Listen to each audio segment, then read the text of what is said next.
Alright, so this first video we'll do, I'll just kind of get you oriented to the equipment that we're going to use. So the one thing you're going to want is you're going to want a slip lead, like so. Alright, this is by Mendota. It's just a 4-footer. You can get them in 4 or 6 foot. This is a 1/2 inch. They make them in 3/8 as well. I just personally like the 4 foot, a little bit bigger diameter because he's a bit bigger dog. But this is what I use. Next thing you've got is your clicker here, all right, and then your training treats. I don't actually have training treats, so we're using Captain Crunch because it's nice and small, and he's a lab, he'll eat it. So, anyways, yeah, that's what we're using for our training here for obedience. All right, so the first thing we'll get into is the sit command. So what you're going to want to do here, sit. If you have your dog go on your left side, what you're going to want to do is you're going to want to take your slip lead and you're going to want to form it to the letter P. When you do this, take the letter P and slip the long portion onto the side that you want him working on. So in this case, I want him working on my left, so I'm going to put it on his right. All right, I'm going to take this little tab, which is sliding, and I'm going to adjust it. So I've got about a couple inches between the ring and the top of the slide here. Now, all we're going to do for sit is I'm going to walk him along, and I'm not going to say a word. When we first do this, nothing is said.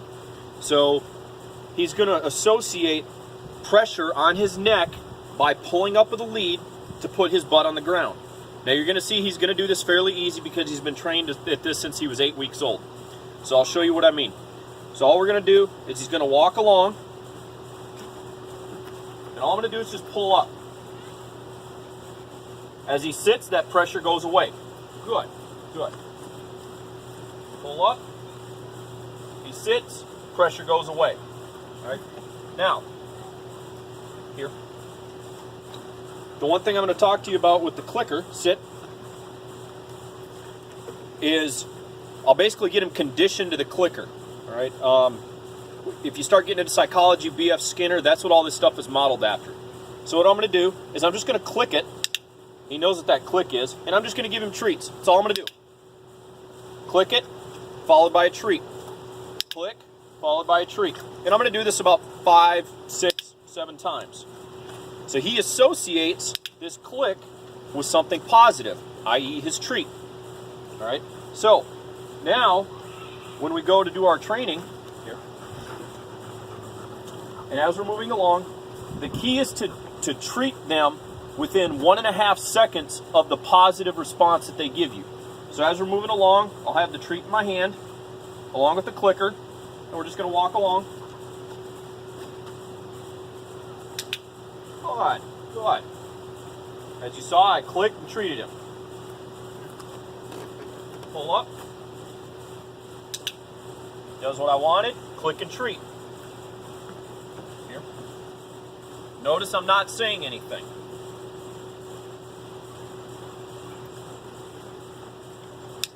Good, good.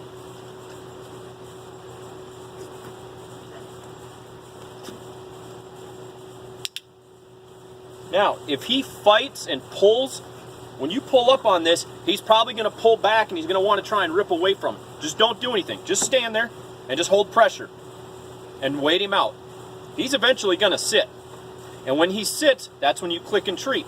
Good boy, good boy. Good. All right. And that's as simple as it is for sit. Here, so I'll show you again.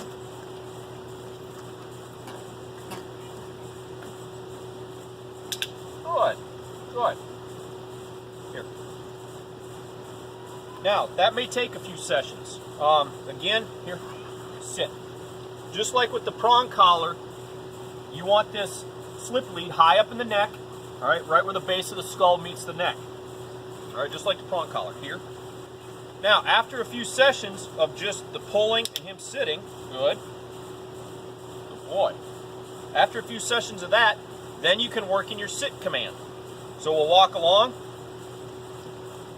pull up, sit. Good, good, good boy. Do the same thing. Make sure that leash is up high in the neck. Good. Sit. Good. Good boy, good boy, good boy. Lots of praise. Good boy, lots of praise. Good boy. We want him to show that this is a positive thing. Sit. Good. Good. All right. And it can start to get quicker. So if he doesn't do it fast enough, you don't have to treat him. Now again, this is a little more advanced. Come on. Sit. Notice how he did that real quick. Again, he's been trained to do this. Here. Good boy. Good boy. Here. Good. Sit. Good boy. Good boy. Good boy. Good boy. And that's as simple as sit is right there. And that's just the basics of actually getting him to sit there. Good boy. Good boy. All right. So you can actually do this when it comes to feeding time. All right. What I'll do is I'll take his food bowl and I'll put his food bowl right in front of him and I'll make him sit. And I'll have the leash on him just like this. Gets him used to it.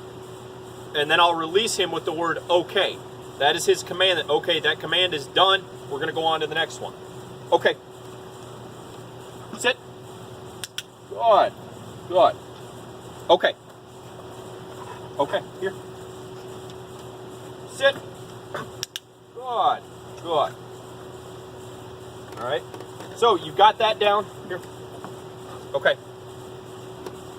Sit. Good. Even when I'm just wanting him to move around, I'm still treating him. Because I want him to do what I'm wanting. All right. Now, that's your basics.